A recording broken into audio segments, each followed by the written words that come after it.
देखो बालको, आपके तीसरा पॉइंट है राजनीति सिद्धांत में कि राजनीति सिद्धांतों को व्यवहार में उतारना। राजनीति सिद्धांतों को हम व्यवहार में क्यों उतारते हैं या राजनीति सिद्धांत व्यवहार में क्यों उतारे जाते हैं। तीसरा जो आपका बिंदु है वो ये है। तो देखो, आपकी जो पाठ्य पुस्तक है इस पाठ्य पुस्तक में हमने स्वयं को राजनीति के सिर्फ जो एक पहलू है, आपका एक पक्ष है, राजनीति का जो एक पक्ष है वहां तक ही हमने सीमित रखा है।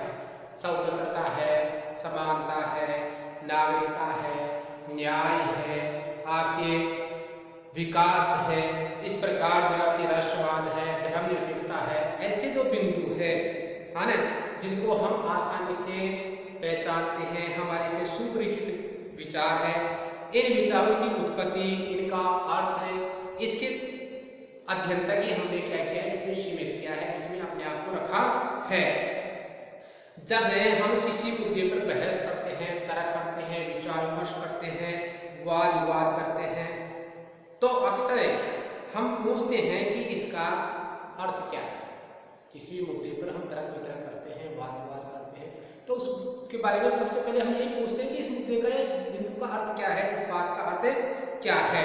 तो देखो, इसका अर्थ क्या है ये पूछते हैं, और ये कैसे महत्वपूर्ण है कि हम इस पर चर्चा कर रहे हैं। तो क्यों कर रहे हैं, कोई महत्वपूर्ण होता है तभी चर्चा करते हैं। जैसे हमारे राजनीति सिद्धांत महत्वपूर्ण है तभी हम उनके ऊपर चर्चा कर रहे हैं, तो हम ये भी पूछते हैं कि ये महत्वपूर्ण क्यों है। जिस बिंदु पर हम चर्चा करते हैं उसके बारे में पूछना चाहते हैं कि ये बिंदु क्या है, इससे ये किससे समझते हैं, इसका अर्थ क्या है और ये क्यों महत्वपूर्ण है, ऐसा भी हम पूछते हैं। राजनीति सिद्धांत जो है आपके, इसमें इसका क्या महत्व है ये भी पूछते हैं कि राजनीतिक विचारधारा में या राजनीतिक व्यवस्था में कोई बिंदु है तो वो कैसे महत्वपूर्ण है, कोई बात है, कोई तत्व है, कोई विचार है, तो क्यों महत्वपूर्ण है, ऐसा भी हम अक्सर पूछते हैं। देखो, राजनीतिक सिद्धांतकारों ने बताया, राजनीतिक सिद्धांतकारों ने बताया कि आजादी या समानता क्या है। आजादी क्या होती है, स्वतंत्रता, समानता क्या है, इनका अर्थ जो है हमारे राजनीतिक सिद्धांतकारों ने बताया। साथ साथ में जो आजादी है, समानता है, स्वतंत्रता है, इन्होंने परिभाषाएं दी। किन्होंने, हमारे सिद्धांतकारों ने। अब बात यहाँ आती है कि ये परिभाषाएं की अच्छी बात है, अर्थ बता रहे हैं, ठीक है, हम इनकी चर्चा क्यों कर रहे हैं। तो देखो, यहाँ पर हम इनकी चर्चा, इतिहासकारों की चर्चा इसलिए कर रहे हैं कि इन्होंने समानता, स्वतंत्रता, आजादी, इन पर जो परिभाषाएं दी है वो भिन्न भिन्न है, समान नहीं है। किसी विचारक ने स्वतंत्रता की क्या परिभाषा दी, दूसरे ने दूसरे तरह से अपने ढंग से परिभाषा दी, तीसरे ने अलग परिभाषा दी। तो ये परिभाषाएं भिन्न भिन्न क्यों है, इनमें समानता क्यों नहीं है। हम देखें गणित में आपके त्रिभुज 3 भुजाओं से घिरी हुई आकृति को त्रिभुज कहते हैं, और अगर 4 भुजाओं से घिरी हुई वह आकृति जिसका प्रत्येक कोण समकोण हो उसको वर्ग कहते हैं, उसकी चारों भुजाएं समान हो। तो ये निश्चित है, ये परिभाषाएं निश्चित है। आप कहीं पर भी बाहर के किसी भी विषय में किसी भी व्यक्ति के पास ले जाओ, आपको ये कहेगा कि 3 भुजाओं से घिरी हुई आकृति को त्रिभुज कहते हैं। लेकिन आप स्वतंत्रता के बारे में बात करें, लोकतंत्र के बारे में बात करें, तो अलग अलग विचारक अपने अपने आधार पर अलग अलग परिभाषाएं देंगे। हम अलग अलग परिभाषाओं से रूबरू होते हैं, यानी कि जानकार होते हैं, क्योंकि हर इतिहास का अपने आधार पर इनकी परिभाषाएं करता है। तो ऐसा क्यों होता है, अलग अलग व्यक्ति अलग अलग परिभाषा देता है, तो ऐसा क्यों होता है, इसका क्या कारण है। तो देखो, इसका कारण है कि समानता जैसे जो शब्द होते हैं वो किसी वस्तु से भी जुड़े होते हैं। समानता का अर्थ किसी वस्तु के साथ नहीं होता है, बल्कि हम यहाँ पर समानता का जो संबंध है वो मनुष्य से ले रहे हैं। किसे ले रहे हैं, मनुष्य से ले रहे हैं। और वस्तु के विपरीत मनुष्य जो है आपके समानता जैसे जो बिंदु होते हैं, समानता जैसे जो मुद्दे होते हैं, उन पर अलग अलग राय होता है। हर व्यक्ति का विचार हर बिंदु पर अपना अपना होता है। समानता के बारे में देख लो, स्वतंत्रता के बारे में देख लो, हर व्यक्ति अपनी अपनी राय अलग अलग रखता है, और अलग अलग राय रखने के कारण उनकी परिभाषा भी वो अपने अपने ढंग से करता है।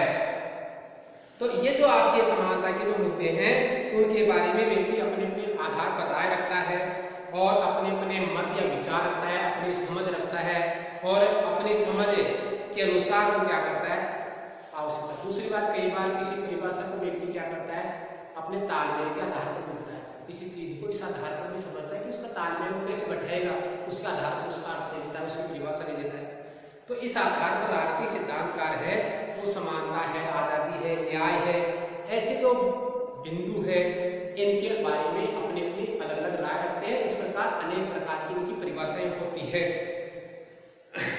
तो देखो आपके हम समानता की बात कर रहे हैं यहाँ पर, तो समानता को समझने के लिए हम क्या करते हैं, विभिन्न जगहों पर देखो इसके बारे में देखते हैं, अलग अलग जगहों पर समानता के बारे में अलग अलग अनुभव करते हैं। ऐसा अनुभव आपने भी किया होगा, ऐसा अनुभव है आपने भी किया होगा।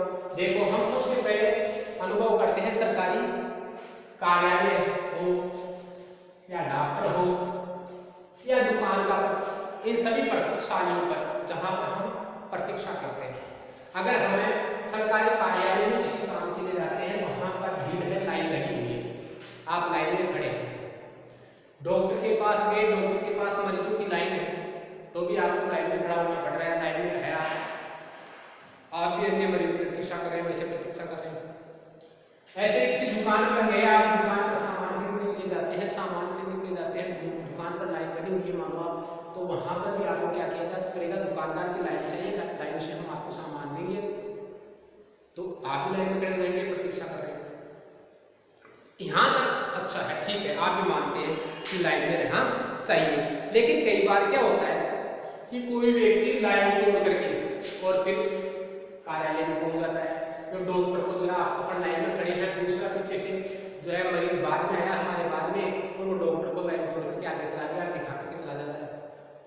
तो जब वो लाइन तोड़ करके आगे जाता है, उसको कोई मना करता है कि नहीं आप लाइन में खड़े रहें, या तो डॉक्टर मना करे या जो लाइन में खड़े मरीज है उनमें से कोई ये कहते हैं कि नहीं आप पीछे रहिए, और वो जब वापस आकर पीछे लाइन में लग जाता है तो प्रसन्नता होती है कि हाँ ऐसा होना चाहिए, समानता है, क्योंकि हम भी जो सेवा ले रहे हैं उसका उतना ही भुगतान करें जितना ये कर रहे हैं, तो ये बाद में आकर के हमारे से पहले सुविधा नहीं लेना चाहिए।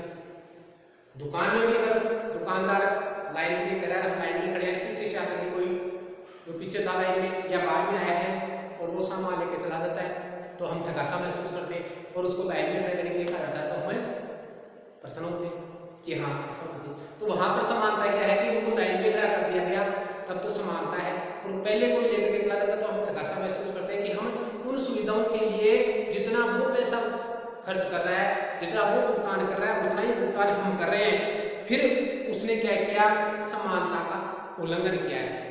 तो हम वहां पर दुकान के पास, कार्यालय में, डॉक्टर के पास हम ये चाहते हैं कि हम बराबर भुगतान कर रहे हैं, समान फीस चुकता कर रहे हैं, तो हमें समानता का अधिकार होना चाहिए। तो हमारी जैसे बारी आई वैसे हमारे को क्या मिलना चाहिए, सुविधा मिलनी चाहिए। तो वहां पर जो है हमारे समानता का अवसर का अर्थ क्या होता है, वहां पर समानता के अवसर का अर्थ अलग होता है कि हमारे को सबको क्या होना चाहिए, समान अवसर मिलना चाहिए। जो पहले आया वो पहले सामान खरीदे, बाद में आया वो बाद में सामान खरीदे, डॉक्टर के पास जा रहा तो पहले आया पहले दवाई ले डॉक्टर को दिखाए, दूसरा आया तो बाद में आया वो बाद में इलाज कराए, इलाज में, क्योंकि समान भुगतान करें।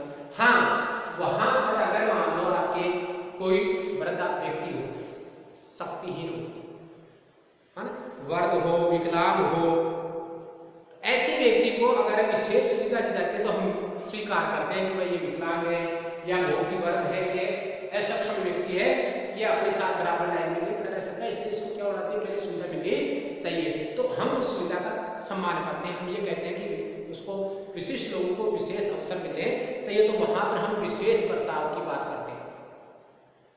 दो बातें होगी, समान लोगों के साथ समान बर्ताव और विशेष लोगों के साथ में विशेष बर्ताव होना चाहिए। दूसरी बात ये आती है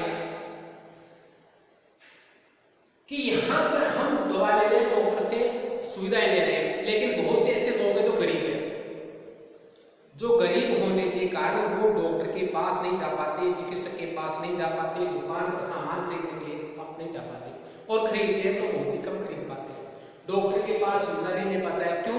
क्योंकि वो गरीब होने के कारण उसके पास भुगतान करने के लिए पैसे नहीं है, भुगतान करने के लिए पैसे नहीं है तो वो सुविधाओं से वंचित रह जाता है। ऐसे बहुत से लोग होते हैं जो दिन भर जो आपके पत्थर या ईंट होते हैं, ईंट या पत्थर ढोने के बावजूद भी उन्हें ये सुविधाएं प्राप्त नहीं होती। और अगर हम संवेदनशील है तो हम ये देखते हैं कि उन्हें क्या होना चाहिए, ये सुविधाएं प्राप्त होनी चाहिए। तो हम ये देखते हैं कि जिन लोगों को मूलभूत सुविधाएं प्राप्त नहीं रही है, बुनियादी सुविधाएं प्राप्त नहीं हो रही है, उनको बुनियादी सुविधाएं प्राप्त होनी चाहिए।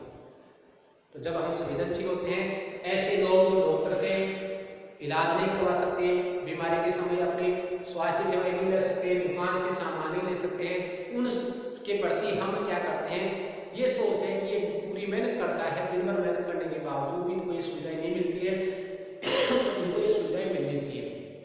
कम से कम मूलभूत सुविधाएं, रोटी, कपड़ा, मकान, शिक्षा, स्वास्थ्य, ये सुविधाएं तो मिलनी ही चाहिए, ऐसा हम सोचते हैं, है ना। तो ऐसा हम सोचते हैं। तो देखो आपके हम महसूस करते हैं कि अगर इन लोगों को जो गरीब है ये सुविधाएं नहीं मिल रही है, उनके साथ अनुचित हो रहा है।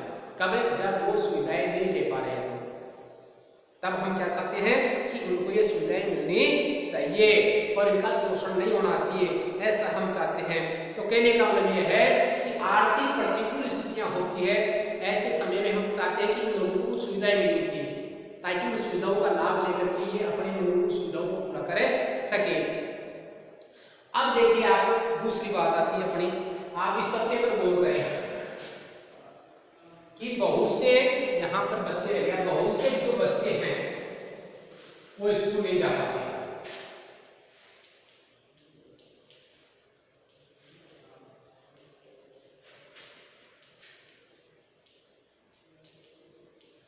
बहुत से बच्चे स्कूल नहीं जा पाते। क्यों नहीं जा पाते? इसलिए नहीं कि पढ़ना नहीं चाहते हैं, वो पढ़ना चाहते हैं, वो पढ़ना चाहते हैं, लेकिन उन्हें गरीबी के कारण पेट भरने के लिए, गरीबी के कारण अपना पेट भरने के लिए काम करना पड़ रहा है।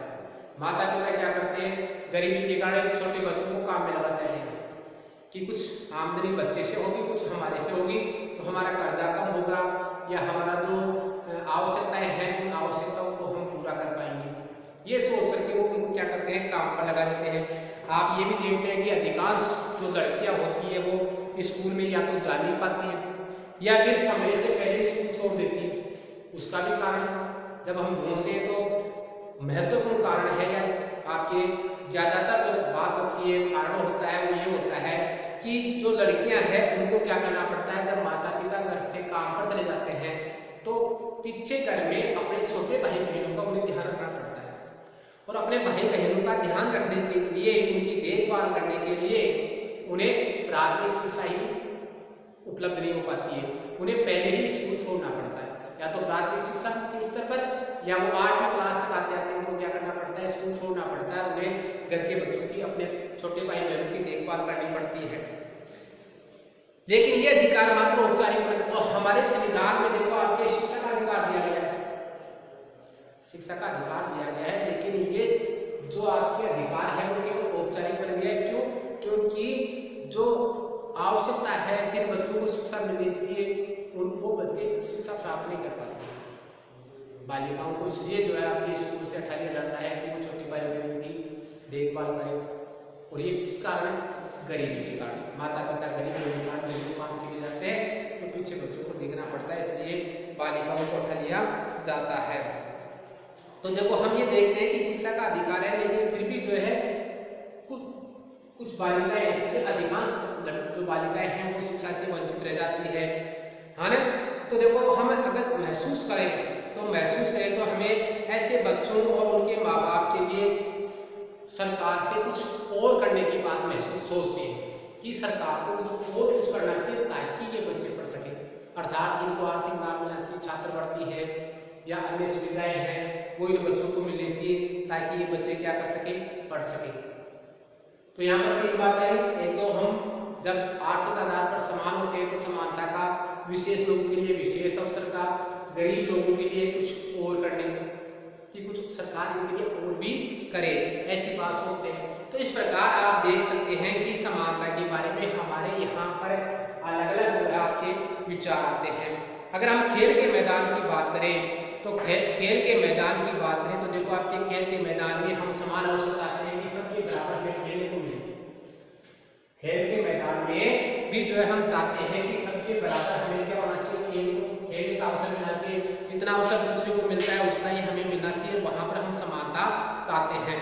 जब देखो आप किसी असक्षमता के शिकार होते हैं हम, तो हम चाहते हैं कि कुछ विशेष प्राप्त होना चाहिए, अर्थात हम असक्षम है तो हमारे लिए, जैसे यहाँ पर देखा गया कि जो बुजुर्ग है, विकलांग है, उनके लिए हम चाहते हैं कि उनको विशेष लोगों को विशेष अवसर मिलने चाहिए।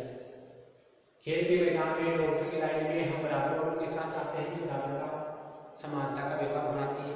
तो खेल के मैदान में बराबर होना चाहिए, विशेष लोगों के विशेष।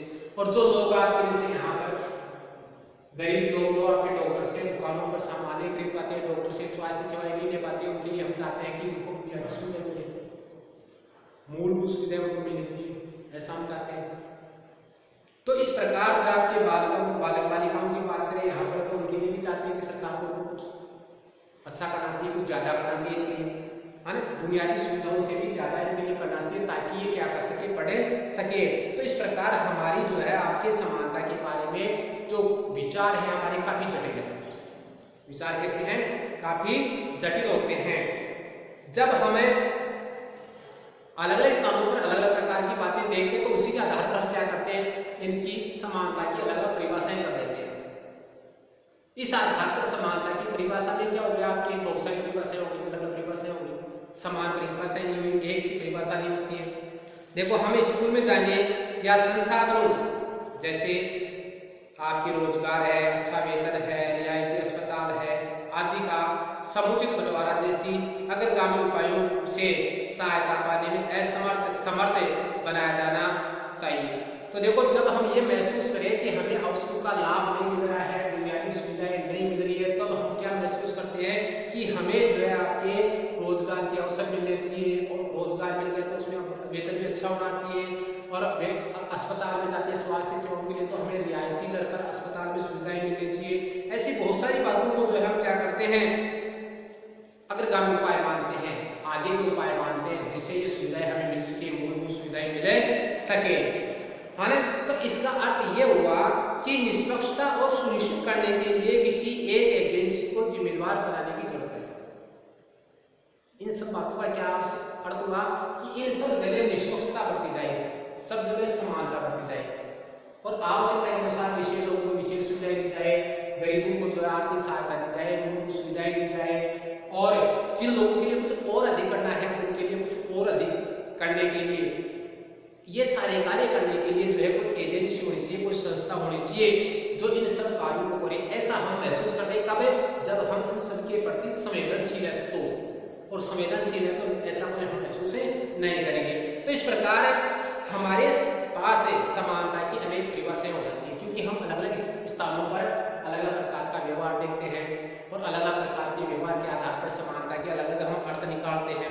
तो इसलिए हमारे पास में इसकी अनेक परिभाषाएं हो जाती है, और समानता का तो इस आधार पर परिभाषाएं अनेक हो गई, इस आधार पर समानता की परिभाषा अर्थ के प्रश्न पर निर्भर करती है कि किस स्थान पर क्या अर्थ है। खेल के मैदान में समानता चाहते हैं, दुकान में अगर बराबर के लोग हैं तो हम समानता चाहते हैं, विशेष लोग हैं तो हम चाहते हैं कि उनके लिए विशेष सुविधा होनी चाहिए, गरीब बच्चे हैं तो उनके लिए भी चाहते हैं कि हमें की मूलभूत सुविधाएं मिले।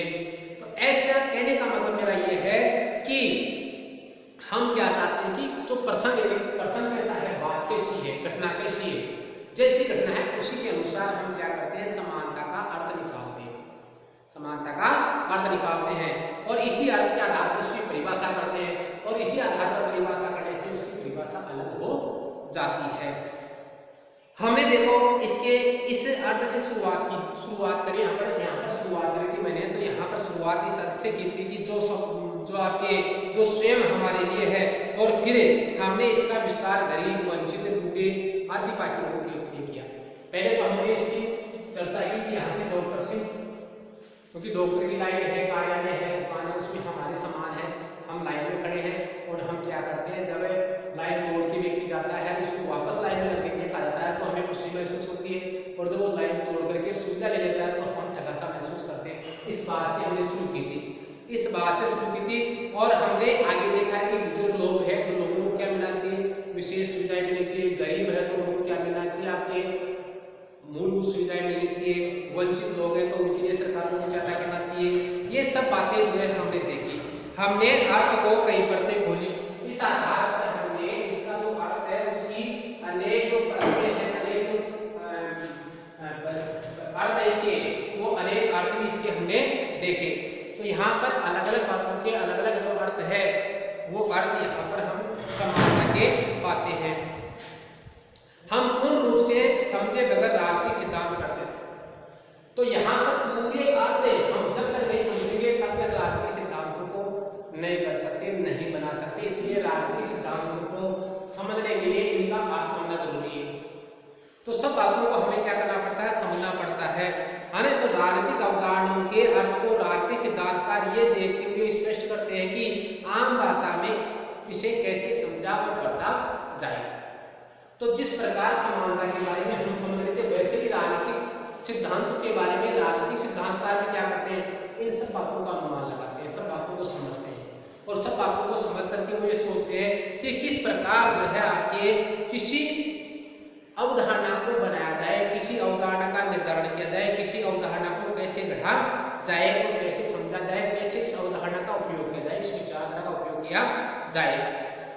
देखो आपके राजनीतिक जो सिद्धांतकार है वो विविध अर्थों पर अपनी राय, अपने विचार बनाते हैं, अपनी राय बनाते हैं, उन विचारों पर विचार विमर्श करते हैं, उनकी बाद में जांच पड़ताल करते हैं और उनको फिर सुव्यवस्थित तरीके से स्थापित करते हैं।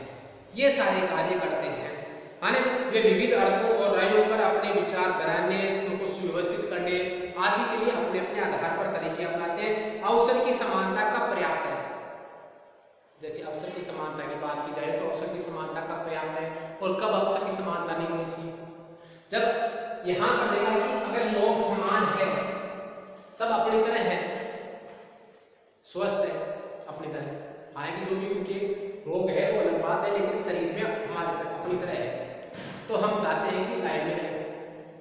और अगर मान लो कोई व्यक्ति असहाय है, विकलांग है, विशिष्ट है, तो हम चाहते हैं कि विशेष व्यक्ति के लिए विशेष सुविधा होनी चाहिए। तो ऐसे ही जो है आपके राजनीतिक विचार को भी क्या करते हैं, आपके अवसर की समानता का पर्याप्त है इसकी जांच करते हैं। तो यहाँ पर विशेष व्यक्ति के लिए विशेष अवसर की आवश्यकता है, बाकी स्थितियों में अवसर की समानता होनी चाहिए। विशेष व्यक्ति के लिए अवसर तभी समान अवसर तभी माना जाएगा जब उसे विशेष सुविधा मिलेगी, नहीं तो उसके लिए समानता का क्या अर्थ रह जाता है ना। गरीब व्यक्ति है वो दिन भर जो आपके पत्थर या ईंट ढोने के बावजूद भी अपनी मूलभूत सुविधाएं प्राप्त नहीं कर पाता है और फिर वो उसके लिए कहा जाएगा कि हम समाज में समान है, तो क्या वो वास्तव में समानता का उपयोग कर रहा है? वो समानता का उपयोग नहीं कर रहा है, क्योंकि वो समान सुविधाएं प्राप्त नहीं कर पा रहा है। आर्थिक आधार पर वो समानता का उपभोग नहीं कर पा रहा है, आर्थिक आधार पर वो हमारे समान नहीं है।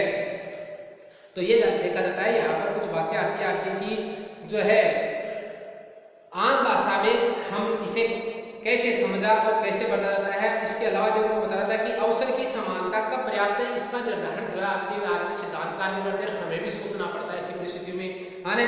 और कब लोगों को विशेष बर्ताव की जरूरत होती है, तो जब समान है हम, आर्थिक तो समानता होनी चाहिए। जब विशेष व्यक्ति है, विकलांग है, मर्द है, तो उसके साथ विशेष बर्ताव करना चाहिए। तो ऐसा विशेष बर्ताव कब तक और किस हद तक होना चाहिए, ये भी जरूरी है। बात प्रश्न ये भी आता है कि विशेष बर्ताव तो किया, लेकिन कब तक होना चाहिए? हमेशा ही उनके साथ विशेष बर्ताव तो नहीं रहना चाहिए। अगर मान लो वो अपने स्थिति से मजबूत हो जाते हैं या उन्होंने वो जो सुविधा थी वो सुविधा ले ली, तो फिर उसके बाद में वहाँ पर उसके लिए विशेष बर्ताव की आवश्यकता वहाँ पड़ेगी। तो विशेष बर्ताव कब तक जरूरी है ना, ऐसा विशेष बर्ताव कब तक जरूरी है? क्या गरीब बच्चों को स्कूल में बने रहने के लिए प्रोत्साहित करने हेतु दोपहर का भोजन दिया जाना चाहिए, नहीं दिया जाना चाहिए? तो जो बच्चे गरीब है उनको दोपहर का भोजन मिलता है, इसका मतलब ये हुआ कि उनके माता पिता की आर्थिक स्थिति कमजोर होने के बावजूद भी वो सोचेंगे कि कुछ खाना बच्चे स्कूल में खा के आ रहे हैं, इसलिए उनके पास से कुछ अनाज की बचत होगी, तो कम काम करना पड़ेगा बच्चे को स्कूल में भेजने के लिए। तो बच्चों के लिए जो आपके कब दोपहर का भोजन दिया जाना चाहिए या नहीं दिया जाना चाहिए, ये बातें भी होती है, ये भी प्रसंग है जिन पर हमें विचार करना होता है ना। ये कुछ ऐसे प्रश्न है जिनकी ओर हमें प्रभावित होना है, अर्थात हमें विचार करना है। अगर आप संवेदनशील है तो इन पर बातें विचार करेंगे, और हम संवेदनशील नहीं है तो इन मुद्दों पर हम विचार नहीं करते हैं। लेकिन राजनीतिक विज्ञान के विचार, आप विद्यार्थी हैं और राजनीतिक सिद्धांत जानना आपके लिए आवश्यक है, क्योंकि आप नागरिक हैं और नागरिक के तौर पर भी आपको राजनीतिक व्यवस्थाओं के बारे में जानकारी होनी चाहिए, सिद्धांतों की जानकारी होनी चाहिए, तभी उनको समझ पाएंगे। इसलिए हमें क्या करना पड़ेगा, इन सब के प्रति संवेदनशील होना पड़ेगा, और संवेदनशील है तो इन मसलों से हमें क्या होना पड़ेगा, रूबरू होना पड़ेगा, उनकी जानकारी करनी पड़ेगी। आप भी देख सकते हैं कि ये मसले बिल्कुल व्यवहारिक है। हम दैनिक जीवन में इन चीजों को देखते हैं, और ये जो मसले हैं, मुद्दे हैं कि कहाँ पर समानता का बर्ताव होना चाहिए, कहाँ पर विशेष बर्ताव होना चाहिए, विशेष लोगों के साथ कितना विशेष बर्ताव होना चाहिए, बच्चों के लिए दोपहर का भोजन मिलना चाहिए या नहीं मिलना चाहिए, और जो है आपके विशेष जो आपके गरीब लोग हैं उनके लिए सरकार को मूलभूत सुविधाएं उपलब्ध करानी चाहिए, और क्या जो है आपके कुछ लोगों के लिए कुछ विशेष करने की आवश्यकता है क्या। तो ये सब चीजें जो होती है उनके उन मसलों पर हम क्या करते हैं, सोचते हैं, तो हम ये पाते हैं कि ये सारे मसले व्यवहारिक हैं, अर्थात हमारे जीवन में देखने को मिलते हैं, व्यवहार में होते हैं।